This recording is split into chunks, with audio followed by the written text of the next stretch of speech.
학교 폭력만큼은 이게 좀 근절돼야 되거든요. 교육은 모두를 위한 거라야 되잖아요.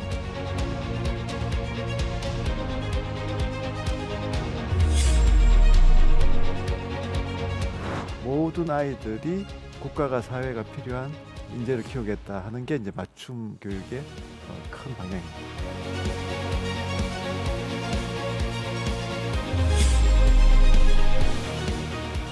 디지털 교과서라고 해서 AI가 지원하는 이제 디지털 교과서.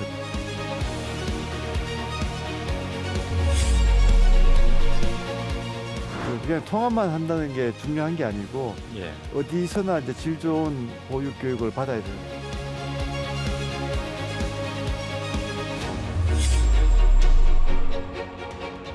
영유아부터 초등학교까지는 정말 학교에 맡겨놓으면 세계 최고 수준의 프로그램이 돌아갈 수 있도록.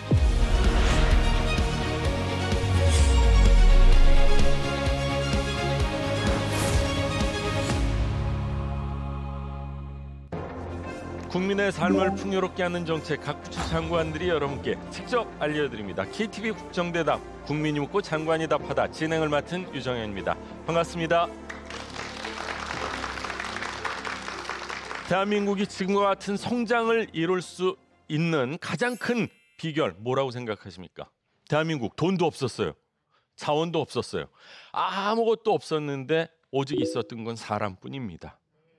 사람들이 열심히 노력하고 공부하고 부모님의 학구열 있었기 때문에 대한민국이 이렇게까지 발전할 수 있었는데, 학구열이라는 거를 만들 수 있었던 거는요, 공부입니다.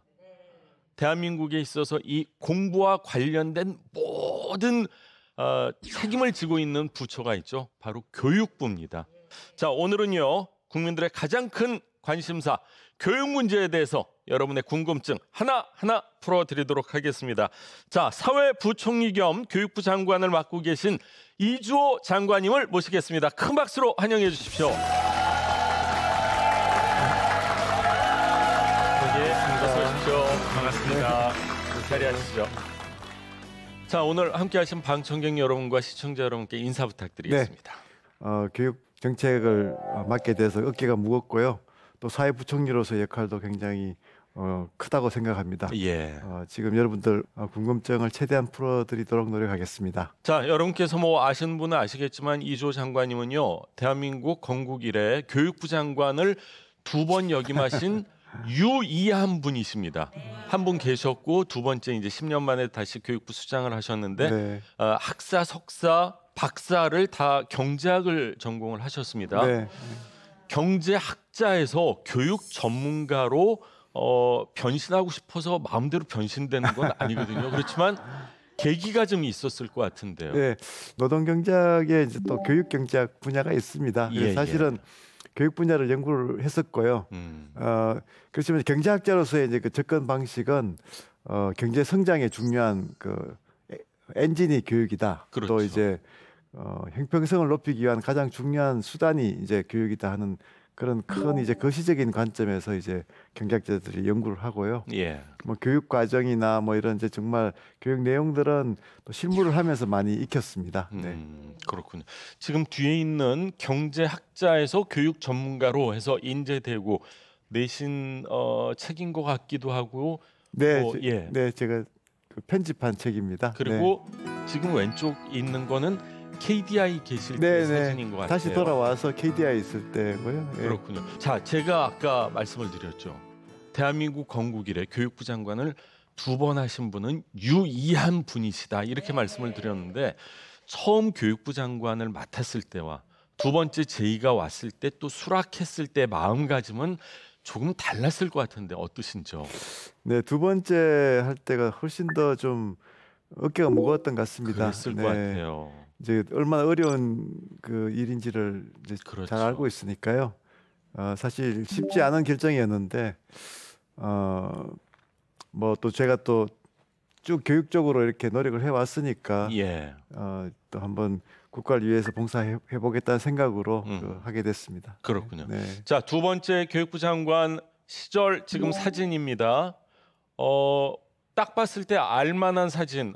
잠실 야구장 허구현 지금 KBO 총재와 함께 지금 LG 트윈스 모자를 쓰고 계시네요. 네, 맞습니다. 잘 아시네요. 제가 예전에 LG 트윈스 홍보 대사를 했습니다. 아, 그러시군요. 네, 남자로서는 유일하게 LG 트윈스 홍보 대사를 해가지고 저 때는 교육부 장관으로서 어떤 그 당시에 이제 뭐 지금도 이제 최근에 이슈가 되고 있지만 학교 폭력 때문에 학교 폭력 운동 선수들의 폭우로 인해서 뭐 제재도 많이 가해지고 그래서 사실 이제 학교 폭력에 대한 이제 가장 근본적인 대책 중에 하나는 스포츠 교육이거든요. 맞습니다. 아이들 인성을 키워주고 또 협력하는 역량을 키워주는 교육이라서 뭐 야구라든가 축구라든가 특히 이제 단체로 하는 스포츠에 대해서 상당히 많이 이제 장려를 했었습니다. 그래요.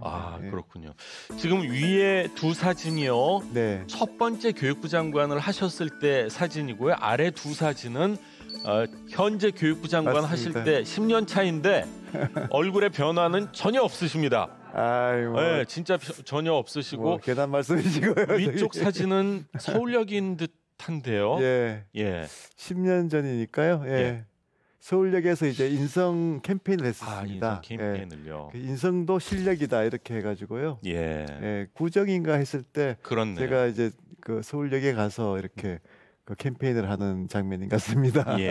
열심히 활동을 하고 계신 모습을 저희가 사진으로 확인을 해봤는데 자 이제 본격적으로 키워드 중심으로 교육부 정책에 대해서 알아보도록 하겠습니다. 자, 첫 번째 키워드 공개합니다. 맞춤입니다. 뭐 서로 마주보고 춤을 추는 게 아니겠죠? 교육부에서 뭔가 딱 떨어지게끔 아이들과 밀접한 그런 교육과 관련된 단어가 아닌가 하는 생각인데 맞춤 뭡니까 정확히? 저희가 이제 이번 윤석열 정부의 교육의 큰 방향을 이제 모두를 위한 맞춤 교육 이렇게 잡았습니다. 모두를 위한 맞춤 교육.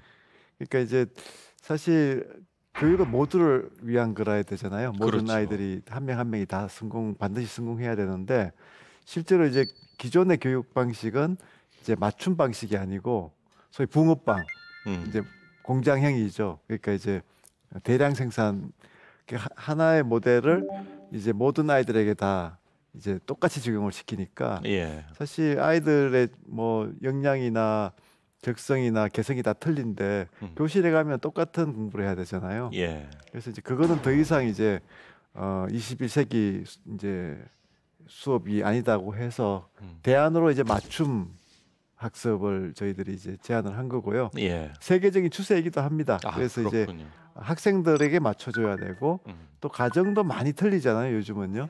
그래서 가정에 따라서도 또 맞춰줘야 되고 또 이제 지역에 따라서도 교육에 대한 뭐 수준이나 이런 것들이 또 다 틀립니다. 그래서 지역 맞춤 마지막에는 이제 국가와 사회가 필요한 인재에 대한 맞춤이 돼야 되는 거니까요. 그래서 이제 모든 아이들이 어떤 재능을 가지든 어떤 가정에서 태어나든 또 어느 지역에서 살든 국가가 사회가 필요한 인재를 키우겠다 하는 게 이제 맞춤 교육의 큰 방향입니다. 그렇군요. 사실 교육 전문가가 아니더라도 우리나라 교육 뭐가 잘못돼서 이렇게 숟가락 젓가락 얹으시는 분들이 참 많은데 반대로 놓고 생각을 해보면은 대한민국 교육이 정말 큰 문제였다면 대한민국이 과연 이렇게 발전할 수 있었을까를 생각해 보면은 역설적으로 대한민국 교육의 문제점도 있지만 좋은 장점들이 굉장히 많다 저는 이렇게 생각을 맞습니다. 하고 있습니다.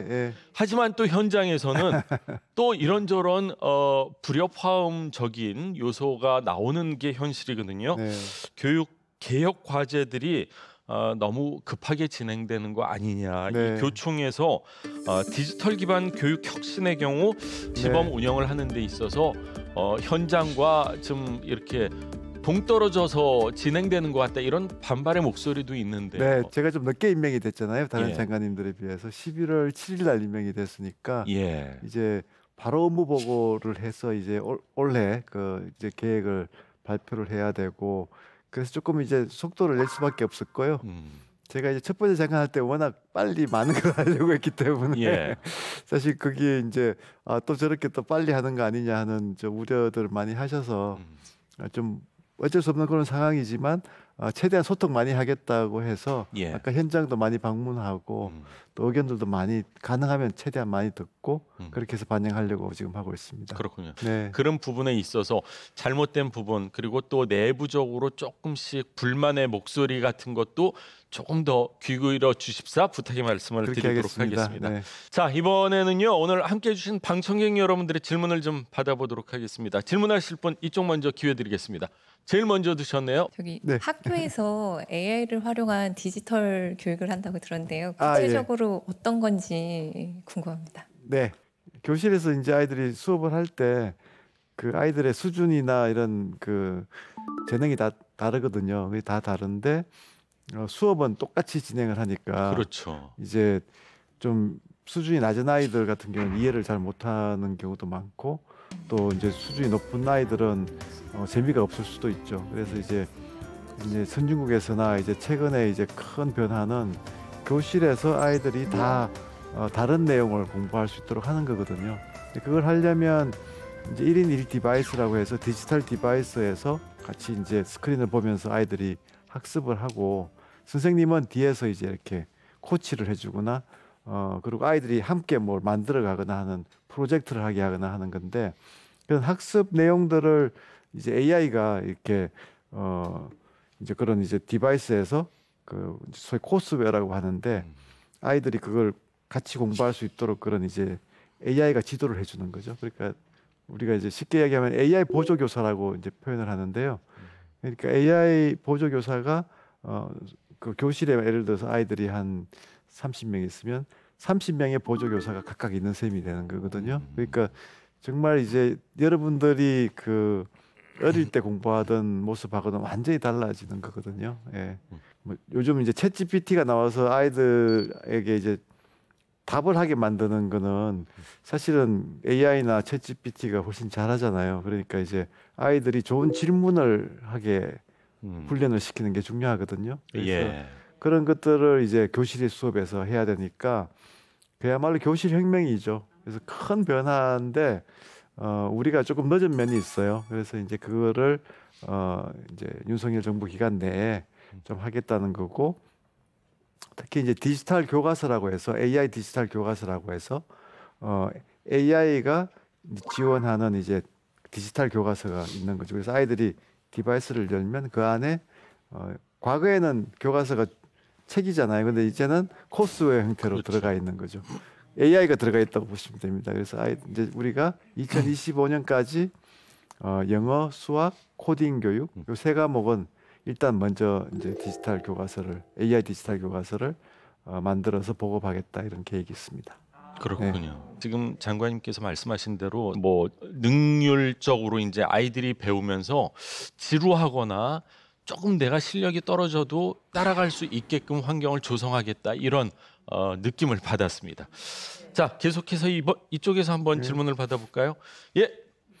AI 보조교사를 도입한다고 했는데요. 네. 그러면 그거를 활용하기 위해서는 선생님들은 어떤 교육을 받고 어떻게 활용하는지 그게 궁금합니다. 사실 이제 AI 그 디지털 교과서를 만드는 거는 우리나라가 기술 수준이 좋기 때문에 또 이제 컨텐츠 산업들이 상당히 많이 발전돼 있거든요. 그래서 충분히 가능한데 더 어려운 거는 이제 과연 교사님들이 그런 이제 새로운 기술이 들어왔을 때 교실에 그렇죠. 그걸 활용해서 좀 더 이제 고차원적인 아이들 사고를 하게 한다거나 또 사회 정서적인 부분을까지 역할을 해야 되는 거니까 어떻게 보면 교사 역할이 완전히 이제는 바뀌는 거거든요.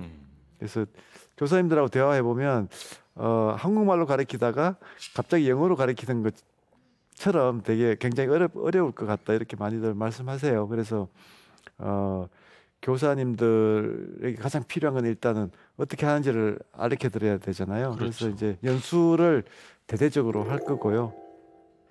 근데 연수를 하는 방법도 사실은 그 교사들 중에 가장 선도하는 교사분들이 한 100명, 200명 이렇게 늘어나서 그분들이 이제 동료 교사들을 이제 그 코치를 해주면 예. 그게 제일 좋거든요. 그렇네요. 예, 그래서 이제 일단 선도 교사를 저희가 지금 이제 원래는 저희가 이제 200명 이상 양성을 하려고 합니다. 그래서 이제 그렇게 해서 그분들이 이제 계속 이제 확산시켜 나가도록 그렇게 하려고 합니다. 그렇군요. 네.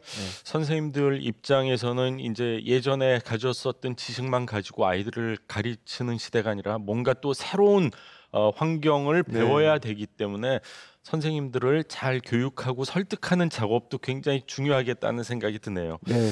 자, 어떤 이 정책이건 사실 장관님 현장에 답이 있지 않습니까? 맞습니다. 네. 장관님께서도 이 교육 현장과 관련해서 뭐 유치원부터 시작해서 초중고등학교 대학원 뭐 평생 교육이라고 할 수 있는 대한민국 현장을 잘 누비고 다니시는데 어떤 현장을 다니셨는지 저희가 영상으로 준비해봤습니다. 만나보시죠. 국제 바칼로레아 학교.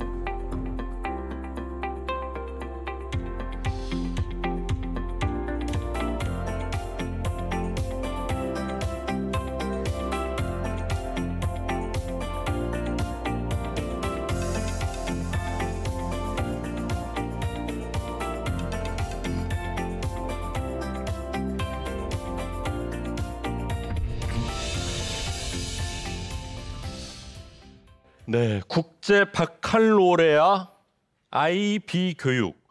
지금 대한민국에서 이게 현실화될 수 있고 또 어떤 교육인지 좀 구체적으로 설명 좀 부탁드립니다. 네, 그 바칼로레아는 이제 굉장히 심오한 그런 이제 사고력을 요구하는 이제 굉장히 오랫동안 이제 에세이를 쓰게 하는 거죠. 그래서 이제 그런 철학적인 질문이나 이런 것들을 던지고 아이들이 이제 깊이 있는 답변을 하게 합니다.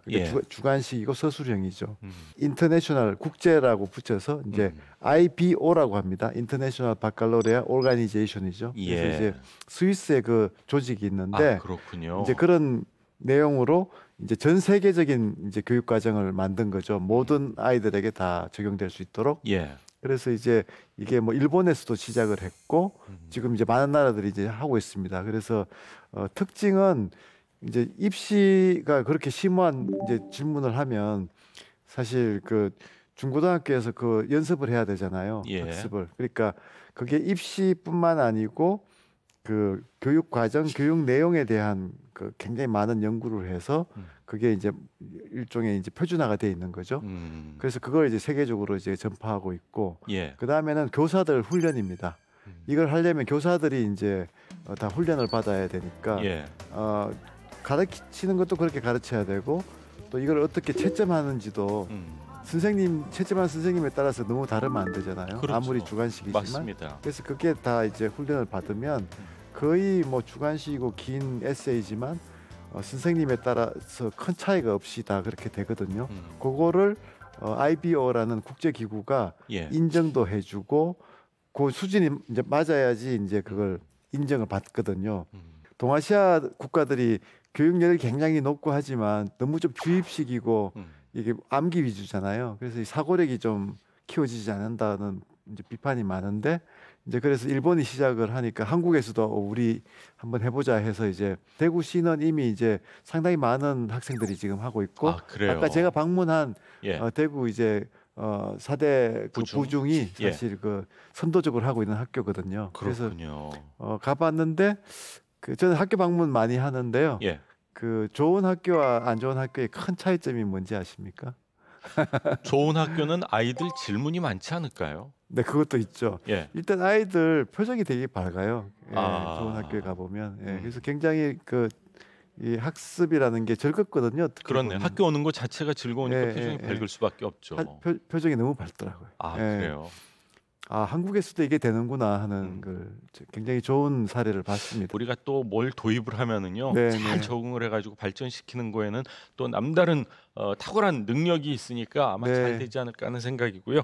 자, 이번에는 또 장관님께서 어떤 현장을 다녔는지 직접 만나보시죠. 자, 유치원 어린이집 현장 방문을 하셨군요. 여기도 역시 아이들의 표정이 밝네요. 네, 맞습니다.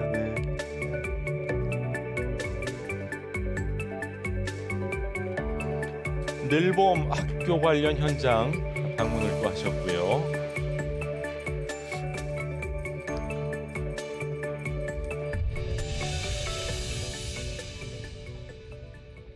자, 사실 뭐 유부 통합 어느 정부에서든지 네. 어떻게 좀 해보려고 노력을 하고 있지만 각자의 뭐 이해 관계 또 관할 그 부처가 다르기 때문에 잘 쉽지가 않은 것 같고 제가 아는 게 맞는지는 모르겠지만 아직까지는 그래도 유치원 쪽에서 조금 더 반대가 심한 걸로 알고 있는데 네, 어떻게 네. 진행되고 있습니까? 지금 이제 보건복지부는 어린이집을 그렇죠. 관장하고 이제 교육부는 유치원을 관장했는데 교육부로 다 이제 통합해서 이관을 하는 했군요. 걸로 예. 네.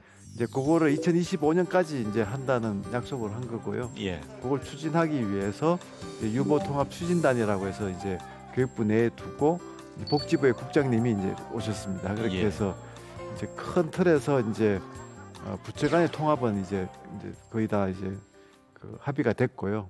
제일 어려운 부분이죠, 사실은. 그래서 그렇죠. 이제 거기에 대해서 저는 상당히 잘 될 거라고 보고 있습니다. 이제 또 다른 이제 중요한 부분은 재정을 통합하는 거거든요. 예. 그래서 어린이집은 이제 이제 복지부에서 예산이 나왔던 거고 또 예. 지역으로 내려가면 지자체장들이 그걸 하는 거고 예. 이제 유치원은 또 교육감님들이 하시는 거잖아요. 그렇군요. 그러다 보니까 예산 구조도 다 틀려요. 음. 그래서 이제 그거를 또 통합을 하는 작업을 지금 하고 있고 예. 가장 현재 지금 어려운 부분은 선생님들의 그 자격 기준입니다. 이제 어린이집의 이제 교사랑 유치원의 교사는 예. 이제 자격 기준도 틀리고 하거든요. 완전히 다르더라고요. 네, 네. 예. 그래서 그런 부분도 좀 이제 저희가 큰 원칙은 상향 평준화하겠다. 상향 네. 평준화. 그러니까 이게 이제 그냥 통합만 한다는 게 중요한 게 아니고 예. 어디서나 이제 질 좋은 보육 교육을 받아야 되는 거잖아요. 그렇죠. 그러니까 이제 그렇게 해서 상향으로 더 높은 질을 목표로 해서 통합하겠다는 게 큰 방향입니다. 그렇군요. 네. 어린이집과 유치원도 통합이 돼서 잘 하지 않으면은 굉장히 큰 사회적인 문제가 될 수도 있기 때문에 이 부분에 있어서 장관님이 조금 더 관심을 네. 가져주십사 부탁의 말씀을 드리고 늘봄 학교를 하다 보면은 또 학교 선생님들의 반발도 좀 있는 걸로 알고 있거든요. 네, 네. 쉽지만은 않은 일인 것 같아요. 네. 이것도. 아이들 숫자가 뭐 지금 태어난 아이들은 4분의 1로 줄었고요. 예. 네, 많이 줄었고 그렇지만 이제 그 재정 여력은 있거든요. 그리고 또 이제 학교 공간도 남아 있고 그래서 어떻게 보면 좋은 기회이기도 한 것 같습니다. 위기가 기회죠. 그러니까 예. 이제 훨씬 질 높은 이제 교육과 보육이 가능해진 거고요. 적어도 이제 예. 11세까지는 그 국가가 그 교육과 보육을 책임진다 하는 지금 맞습니다. 정책입니다. 그래서 유보도 통합을 하면 이제 어린이집 뭐 유치원 관계 없이 하여튼 이제 0세부터 이제 학교 들어가기 전까지 이제 보육 그다음에 이제 그 교육은 전담하게 되는 거고요, 국가가. 그다음에 이제 초등학교에서는 1시 되면 이제 집으로 아이들이 오는데 그러면 이제 맞벌이 부부 같은 경우에는 맞습니다. 학원을 뭐 뺑뺑이 돌린다거나 이렇게 해야 되잖아요. 그렇죠. 그래서 그렇게 하지 말고 국가가 수업은 끝나더라도 방과 후 그 학교가 있을 수 있고 예. 또 돌봄도 할 수가 있거든요. 그렇죠. 저학년 같은 경우에는. 그래서 어떤 형태든 학부모가 좀 믿고 맡겨 놓으면 방과 후에 뭐 수영을 할 수 있다든가 뭐 축구를 한다든가 그렇죠. 또 아까 이제 AI 코딩 같은 걸 교육을 한다든가 학교 정규 수업에서 좀 부족한 부분들을 사교육 기관에 가서 하는 게 아니고 맞습니다. 방과 후 프로그램으로 할 수가 있거든요. 그래서 예. 이제 그게 이제 모든 학교에서 다 그렇게 하겠다는 게 저희들 계획이고 이제 2025년까지 한다는 거니까 지금 이제 지금 이제 신학기부터 시범 실시가 들어갔고요. 그래요. 그래서 이제 그런 학교들은 학교에 6시 뭐 7시까지 다 맡길 수 있도록 그렇게 이제 지금 시범을 하고 있습니다. 그렇군요. 네. 학부모님 입장에서 사실 제일 안전하게 느끼는 곳이 우리 아이가 학교에 있어. 사실 네. 그게 미국하고는 다르지 않습니까? 미국은 뭐 네, 총기 사고도 뭐 별의별 사고가 네, 나지만 네. 대한민국 학교는 그래도 아직까지는 안전한 곳이다 이런 생각이 있는데 네. 일부 언론 보도를 보면 시범 운영 학교를 강제 배당한 거 아니냐 이러면서 또 학교 측에서는 살짝 반발하는 기류도 있는 것 같아요. 네. 어떻습니까? 일단 시범이니까요. 예. 그래서 이제 교육감님들한테도 이제 지원을 해서 하겠다는 이제 교육청부터 받은 거고요. 예. 또 이제 가능하면 이제 교육청 차원에서도 이제 시범이니까 의혹이 있는 학교부터 먼저 받는 건데 또 일부 또 이제 그런 문제가 좀 있었던 것 같습니다. 그래서 그렇군요. 네, 챙겨보겠습니다. 그렇군요. 뭐든지 이렇게 처음 하다 보면은 사실 새로운 일이 생긴다는 게 참 불편할 수도 있습니다. 하지만 네. 그거로 인해서 많은 학부모님들이 편해지고 안심하고 일할 수 있다고 하면은 네. 그게 국가 발전을 위해서 큰 뭐 이바지를 한다 이렇게 또 생각할 네. 수 있을 것 같습니다. 저희가 뭐 늘봄 전담 교사도 좀 더 확충을 하고요. 그렇죠. 그래서 교사님들이 예. 뭐 너무 추가적으로 이렇게 부담이 갑자기 많이 늘어나지 않도록 예. 그렇게 지금 시범 단계에서부터 좀 계속 고민을 하고 있습니다. 그렇군요. 네. 자, 이번에는 거리로 좀 나가봤습니다. 교육부 정책에 대한 궁금증을요. 쪽지로 보내주신 분들도 계시고요. 영상을 통해 또 질문을 보내주신 분도 계신데, 자, 어떤 질문을 보내주셨는지 직접 만나보시죠.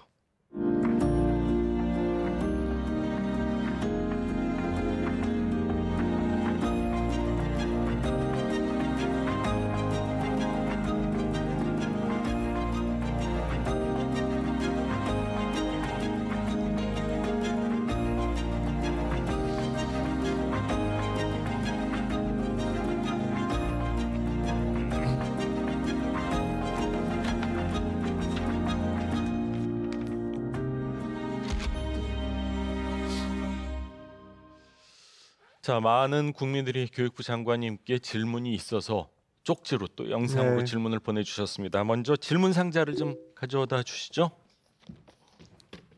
자, 여기서 제가 여러 개가 있는데 몇 개를 좀 뽑아 보겠습니다. 그냥 밑도 끝도 없이 엘리베이터 타고 싶어요. 이번에는 교복 편하게 바꿔주세요. 제발 이랬어요. 네. 사실 교복이 불편하다는 얘기는 대한민국 모든 학부모님들이 한 번쯤은 들어봤을 것 같은데요. 네. 장관님, 엘리베이터 타고 싶어요. 교복 편하게 바꿔주세요. 이게 학생들이 직접 남긴 것 같습니다. 네. 답변 좀 해주시죠. 그 학교 시설 복합화라고 해서 예, 학교 시설을 좀 이제 뭐 수영장이나 뭐 콘서트홀이나 예. 뭐 도서관이나 이런 이제 좀 큰 시설들은 이제 그 지역 사회가 필요로 또 하는 시설들이니까 그 학교에 좀 크게 지어가지고 예, 그걸 좀 주민들이랑 같이 이용하고 맞습니다. 예, 그리고 좀 시설도 좀 현대식으로 아주 좀 잘 짓자 하는 음. 지금 그 정책이 있거든요. 예. 그래서 이제 뭐 시장님이나 뭐 이제 도지사님들도 많이 이제 지자체에서도 지원을 개정적으로 하고요. 지원도 하고. 예, 그래서 그렇게 되면 그런 시설들은 아마 엘리베이터가 들어갈 것 같아요, 그죠? 그렇겠네요. 예. 근데 다른 이제 학습하는 시설 엘리베이터 한번 봐야 될 것 같은데요. 어떻게 되는 건지. 학창 시절 때 사실은 제일 열심히 뛰고 오르고 뭐 그래야 될 시기가 아닌가 하는 생각도 들고. 네.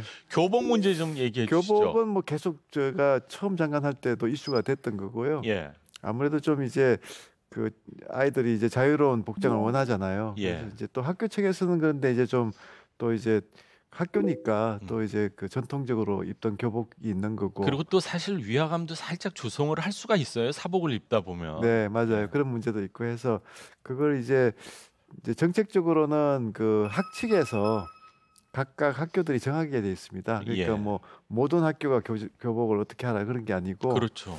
그래서 학측에서 정하다 보니까 또 학칙 정할 때는 학생들의 의견을 이제 충분히 이제 그 받아들여서 예. 결정하도록 그렇게 돼 있습니다.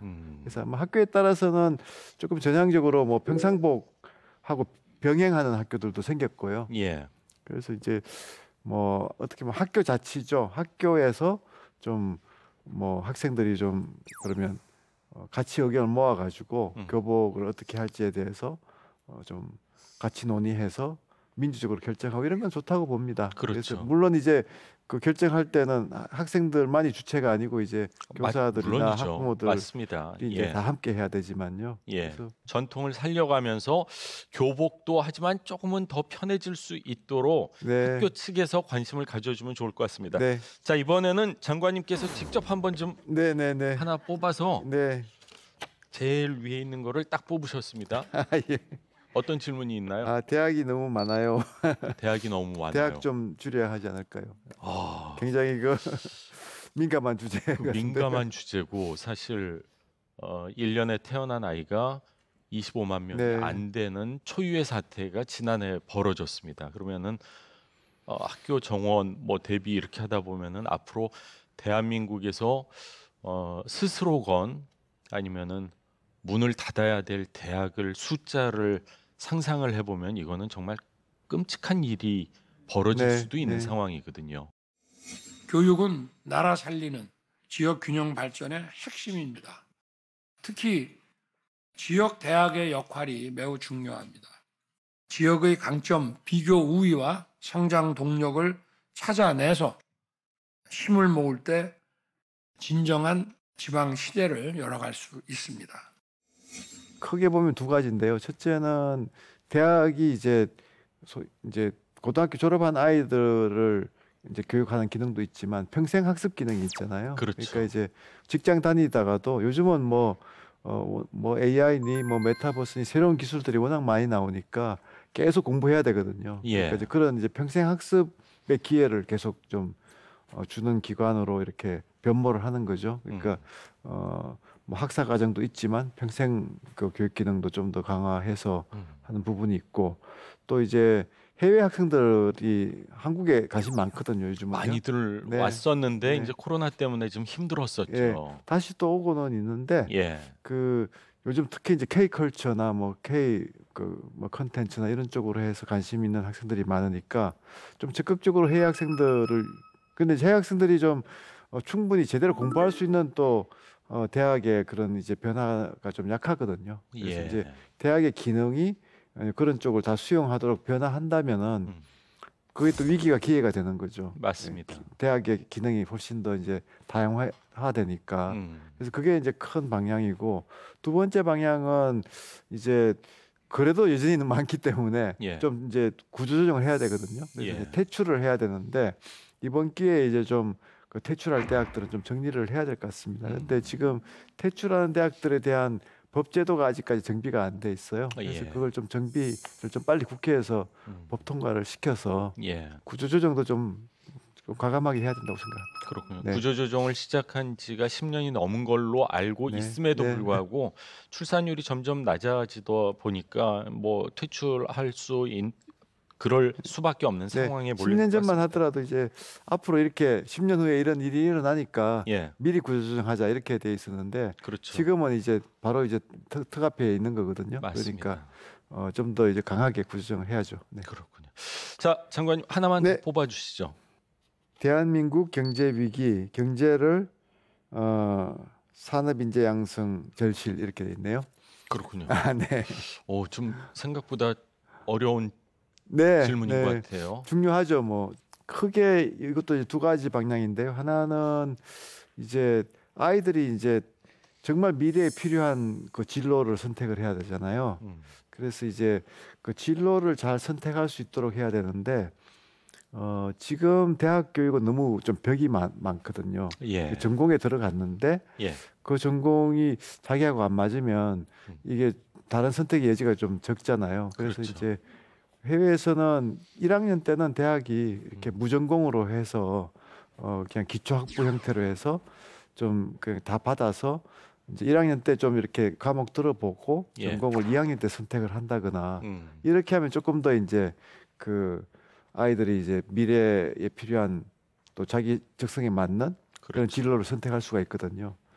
그리고 이제 두 번째 방향은 국가가 좀 집중적으로 이제 중요한 분야에 대해서는 미리 계획을 세워 가지고 뭐 그 대학을 지원하거나 해서 그쪽으로 좀 많이 교육하도록 하는 거거든요. 그렇죠. 첨단 분야 이제 인재 양성인데 그건 저희가 이제 A, B, C, D, E라고 해서 A는 이제 에어로스페이스 그러니까 항공 뭐 이런 쪽이고 그다음에 모바일 이런 쪽이고요. 모빌리티 이런 쪽이고 그다음에 B가 이제 그 바이오 헬스 쪽이고요.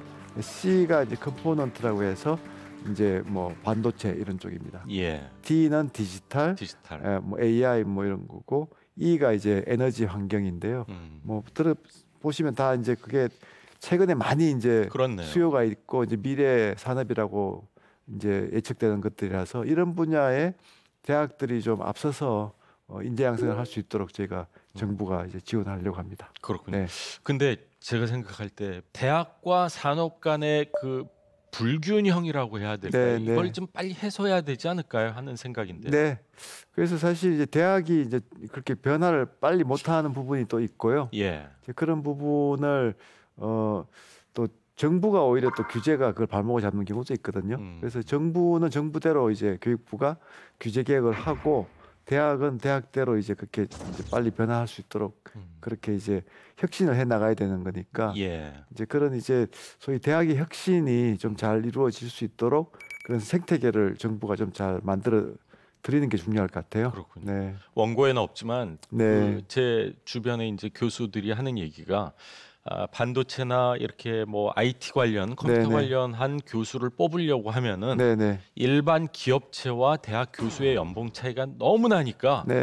우수한 인재를 학교로 데리고 오는 것 자체가 전혀 불가능한 상황이다 대한민국에서. 네. 네. 그렇기 때문에 대학 등록금을 교육부에서 조금 좀 느슨하게 해주면은 대학도 등록금을 좀 올려서 좋은 교수들을 좀 뽑아올 수 있게끔 해야 되는 거 아니냐 이런 얘기를 제가 주변에서 최근에 참 많이 들었거든요. 네. 사실 대학이 이제 등록금이 한 10년 이상 동결이 되면서 맞습니다. 이제 교수님들의 이제 연봉도 상대적으로 많이 이제 좀 낮아져서 다른 곳이 이제 많이 오르다 네, 또 보니까 산업 그렇게 쪽은 많이 됐습니다. 올라가고 예.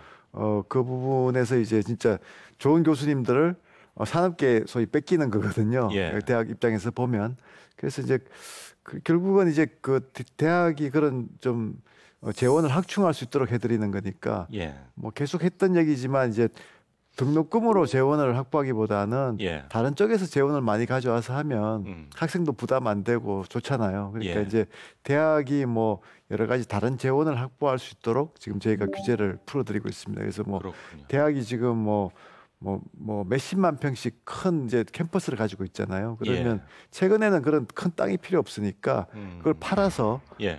그걸 재원으로 해서 교육에 투자를 한다거나 그렇게 할 수도 있고 또 이제 교수로 채용을 할 때 그 풀타임으로만 반드시 할 필요 없거든요. 사실은 예. 산업에 계시는 분들은 좀 겸임으로. 예, 이렇게 좀 파트타임으로 좀 채용하실 수 있도록 그것도 지금은 규제가 너무 많아서 예. 잘 안 되거든요. 그래서 그런 규제부터 좀 먼저 풀어드리고 그렇게 해서 진짜 산업계와 대학이 정말 훨씬 더 긴밀하게 협력할 수 있도록 그렇게 하려고 합니다. 그렇군요. 자, 이번에는 교육부 장관님께 질문이 있다고 해서 영상 편지를 받아왔습니다. 만나보시죠. 네. 안녕하세요. 저는 초등학교 아이를 둔 학부모입니다. 3월이 되면 새학기가 시작이 되고 이제 아이들이 많이 모이면 코로나도 걱정이 좀 되고 학교 폭력의 가해자나 아니면 피해자가 되지 않을지 걱정이 좀 많습니다. 혹시 안전한 학교를 만들어주시기 위한 어떤 대책이 있으실까요? 네. 모든 부모님들의 걱정과 뭐 그게 담겨져 있는 것 같아요. 네, 학교 폭력 문제는 뭐 이제 또 최근에 바로 예. 또 문제가 돼서 맞습니다. 또 윤석열 대통령께서 이제 특별히 또 지시를 하셨습니다. 그래서 좀 종합 대책을 3월 말까지 지금 저희들이 이제 만들어서 이제 발표하기로 돼 있고요. 예. 지금 이제 최대한 좀 여론 수렴을 하려고 합니다. 학교 폭력 대책의 큰 틀이 만들어졌을 때가 제가 처음 장관할 때였거든요. 예. 그래서 이제 그때 이후에 한 10년이 지났기 때문에 좀 더 좀 개선하고 좀 과감하게 바꿀 부분이 있는지를 좀 잘 파악을 해서 정말 그 대통령께서도 말씀하시지만 학교 폭력만큼은 이게 좀 건절돼야 되거든요. 그래서 최선을 다하도록 하겠습니다. 그렇군요. 네. 학교 폭력이라는 게 사실 뭐 선생님들의 노력만으로 되는 것도 아니고 네. 부모님의 노력만으로 되는 것도 아니고 이거는 우리가 좀 더 관심을 가져야 되지 않을까 하는 생각이고요. 다음 질문도 영상으로 준비해봤습니다. 네, 중학생 아이를 키우고 있는 엄마입니다. 2028년에 대학 입시 제도가 바뀐다고 하는데요. 어떻게 바뀌는지 좀 궁금하거든요. 자세히 좀 설명 좀 부탁드리겠습니다. 2028년도면 사실 조금 시간적인 여유는 있지만 네. 내 아이가 그때쯤이다 그러면 모든 관심이 또 거기로 집중됩니다. 네. 예. 2028년도가 지금 나온 이유가 2025년에 고교학점제가 이제 시행이 되거든요. 예. 고교학점제는 이제 지난 정부에서 이제 발표를 한 제도고요. 뭐 지난 정부가 발표했지만 사실 그 다음 정부가 이어서 열심히 잘 해야죠. 그래서 이제 그 준비를 하고 있고 고교학점제라는 게 이제 선택을 더 많이 과목을 선택을 해서 아이들이 대학처럼 선택을 할 수 있다는 건가요? 그렇죠. 그렇게 하는 거니까 입시에도 영향이 가거든요. 예. 그래서 이제 거기에 따라서 시안을 아마 이제 올해 만들고 내년 초에는 이제 결정을 해야 됩니다. 그래서 그 부분에 대해서도 충분히 여론 수렴을 하려고 하고요. 예. 지금 입시는 뭐 지난 정부 때도 뭐 수시냐 정시냐를 놓고 맞습니다. 국민 갈등도 굉장히 많았잖아요. 예. 그래서 이제 좀 최대한 좀 안정적으로 또 국민들이 불안해하지 않도록 그래서 좀 노력을 하려고 합니다. 그렇군요. 네. 자, 이번엔 앞으로 교육부에서 중점적으로 추진할 정책 사항에 대해서 알아보는 시간을 갖도록 하겠습니다. 이름하여 정책 언박싱 순서입니다. 올해 지자체들이 많은 관심을 가지고 있는 시범 사업이 있다고 하는데 지방대학과 관련된 것이라고 하는데 네. 어떤 내용입니까? 네. 상관님? 저희가 이제 글로컬 대학이라고 해서요. 예. 이제 글로벌하고 로컬이 이제 합성어죠. 그러니까 지역 대학은 지역의 정말 혁신의 중심이 돼야 되는 거잖아요. 예. 근데 지금 이제 지역하고 서울하고 수도권이 격차가 너무 지금 심해지고 있고 예. 그 핵심 중에 하나가 교육이거든요. 그래서 이제 지역에 뭐 혁신 도시를 만들어서 기업을 옮겨놨는데 예. 학부모님들은 지역에 가면 가지 교육이 수준이 낮으니까 본인들 원하지 않으니까 그냥 아이들하고는 수도권에서 뭐 산다거나 이런 문제들이 지금 발생하고 있기 때문에 예. 지역에 좀 좋은 학교들 많이 이제 만들어야 되는데 특히 대학은 지금 이제 학생 수도 지금 이제 급감하고 하니까 예. 큰 위기거든요. 그래서 이걸 살릴 수 있는 방안은 결국은 대학이 지역의 중심이 되도록 이제 해야 되고 그러려면 이제 지자체 그러니까 이제 뭐 시장님이나 도지사님들이 예. 그 대학에 대한 재정 권한도 좀 가져야 되거든요. 그렇네요. 그래서 교육부가 먼저 그러면 기득권을 내려놓자. 그래서 교육부의 재정 권한의 50%를 예. 아예 이제 지자체장님들한테 드리면서 자유롭게 쓰실 수 있도록 그렇게 하려고 합니다. 그래요? 네. 지자체장에게 권한을 50% 줬다 했을 때는 사실 국회에서 법들도 뒷받침을 하지 않으면 안 될 것 같은 맞습니다. 상황인데 잘 뒷받침이 되고 있습니까? 예, 어떻습니까? 일단 법 통과를 통해서 시작이 됐습니다. 그래서 이제 그걸 기반으로 해서 이제 지역에 이양을 하게 되는 거니까요. 뭐 계속 이제 법제화도 계속 더 진전이 있어야 되고 예. 또 이제 지자체가 이제 그런 역량을 갖추고 또 이제 거기 이제 좋은 정책을 만들어야 되잖아요. 그래서 이제 각 지역에 이제 지자체장들하고 협의를 계속 해 나가고 있고 예. 그래서 이제는 대학이 더 이상 이제 중앙 집권적으로 뭐 하라 말라가 아니고 지역의 중심으로 좀 이제 거듭나는 그런 맞습니다. 이제 계기를 마련하겠다는 것이 이제 큰 방향입니다. 그렇군요. 네. 자, 정부에서 요즘 강력하게 추진하는 게 2030년도 부산 세계 박람회 유치인데 네. 교육부 차원에서도 적극적으로 지원을 하고 있다는 얘기를 들었는데요. 네, 교육부가 또 해외 교육기관이 많이 있습니다. 아, 그렇네요. 그래서 이제 뭐 한국 학교도 있고 한국 교육기관도 있고 그래서 그런 기관들이 좀 적극적으로 예. 홍보도 하고 좀 이렇게 하도록 하고요. 또 이제 그 아이들 수업 계기 수업이라고 해서 예. 뭐 이제 유치단이 와서 뭐 이런 심사를 하고 할 때는 또 계기 수업을 통해서 아이들에게 적극적으로 알리고 그렇게 해서 교육부도 다른 부서와 함께 적극적으로 유치가 되도록 부산의 엑스포가 유치되도록 노력하겠습니다. 그렇군요. 기대하겠습니다. 네. 자, 마지막으로요. 교육과 관련해서 3대 개혁, 교육 네. 개혁을 얘기를 많이 대통령께서 하고 계시고 장관님께서도 그런 의지를 볼 수가 있는데 네. 마지막으로 국민들께 이런 식으로 개혁 한번 해서 대한민국 더 살기 좋게 만들어 보겠다. 네. 한번 말씀을 해주시죠. 교육 개혁은 어떻게 보면 이제 국민들 특히 학부모들 학생들한테 다 이제 관심 있는 사안이잖아요. 맞습니다. 그래서 충분히 소통하고 또 그 모든 그 이제 주체들이 정말 원하는 방향으로 힘을 모아가는 것이 굉장히 중요하다고 생각하고요. 우리 교육이 정말 크게 한번 바뀌는 그런 이제 계기를 만들려고 하고요. 그걸 통해서 또 대한민국을 한번 더 도약하는 그런 계기를 만들겠습니다. 그렇군요. 자, 지금까지 이주호 사회부총리 겸 교육부 장관님 귀한 시간 내주셨습니다. 여러분 다시 한번 감사의 박수 부탁드리겠습니다. 고맙습니다. 네, KTV 국정대담 국민이 묻고 장관이 답하다. 오늘 교육부에 대해서 교육부 정책에 대해서 좀 자세히 들어봤습니다. 앞으로도 여러분 정책에 대해 궁금한 점이 있으시면요, 저희 KTV 국정대담 국민이 묻고 장관이 답하다에 질문 올려주시면 감사하겠습니다.